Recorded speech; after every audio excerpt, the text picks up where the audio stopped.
Our hero was never good at school. He failed almost every exam he took. His teachers had given up on him.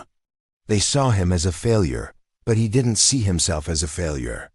At school, they focused on making sure that he memorized everything. They wanted him to regurgitate information. But he just wasn't interested in that.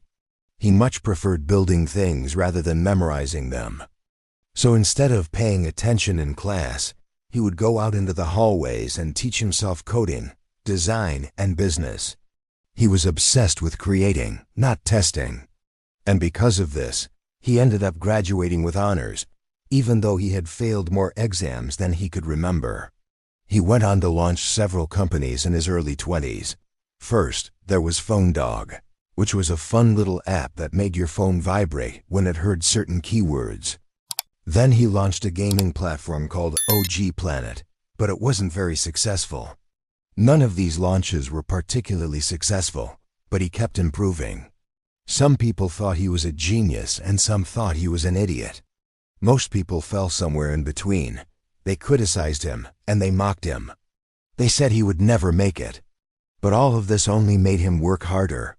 Finally, on his 7th attempt, he built a product that changed everything. One day a big company reached out to him and they offered to buy his company for over $1.2 billion. Suddenly, he went from being an unknown founder to a global tech entrepreneur. All of a sudden, everyone wanted to be his friend. Everyone praised him. They said he was a genius. But he knew it hadn't been easy. He had worked so hard for so many years, and now finally he could enjoy the fruits of his labor. But that's not the end of our story. You see, after achieving such massive success, he realized that he had a responsibility to give back. So he went back to the schools that had rejected him and told them, "School didn't define me, my effort did." That's right, success isn't always about grades or test scores. Sometimes it's about pushing through despite the odds being stacked against you. Here's the thing, Aran had two choices. When he left school, he could have chosen to blame others for his failures.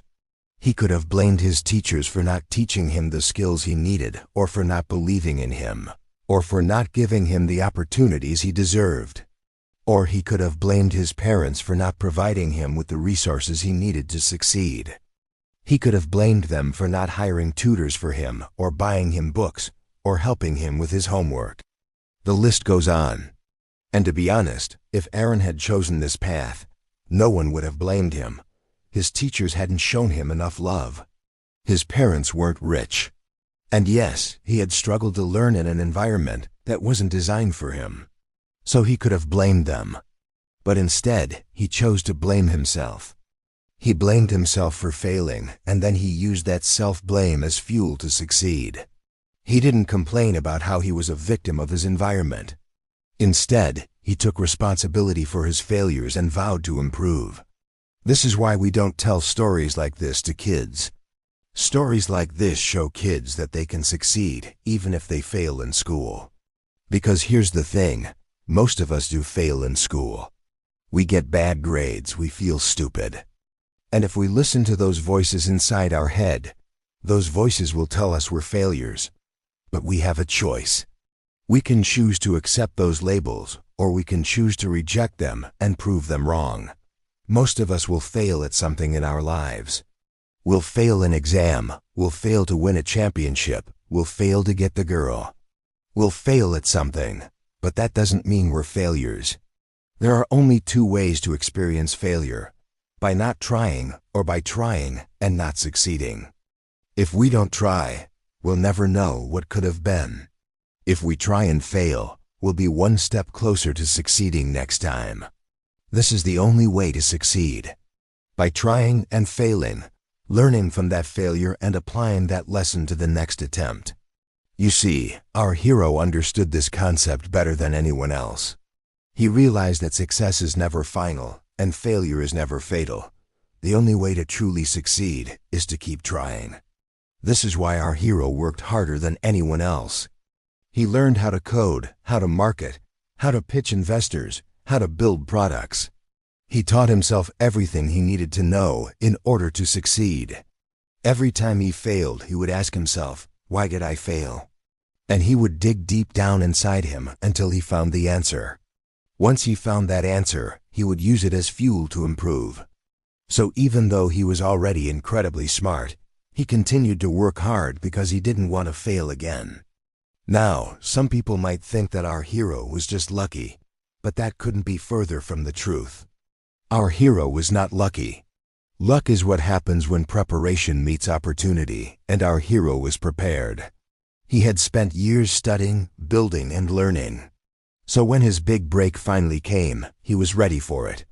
If our hero had given up after failing once or twice or even 5 times, he wouldn't have been prepared for that big opportunity. So it wasn't luck that helped him succeed. It was his relentless focus on improvement. You see, our hero knew that success was a team sport. He knew he couldn't do it alone. So he surrounded himself with the best people he could find. He hired the smartest engineers and designers and marketers. And together they worked tirelessly to make his vision a reality. Now some people might say that our hero was just in the right place at the right time. But again, that couldn't be further from the truth. Our hero didn't just stumble upon success. He created it. After winning his first championship, he didn't rest on his laurels. He didn't get complacent. Instead, he used his momentum to win even more championships. He became the greatest athlete of his generation. This is what separates the great ones from the good ones. The good ones are satisfied with their first win, but the greats use that momentum to win more and more. And now you might be thinking that our hero was born with talent, and that's also not true. Our hero wasn't born with any special talent. In fact, he was actually pretty average when it came to natural ability. But what he lacked in ability,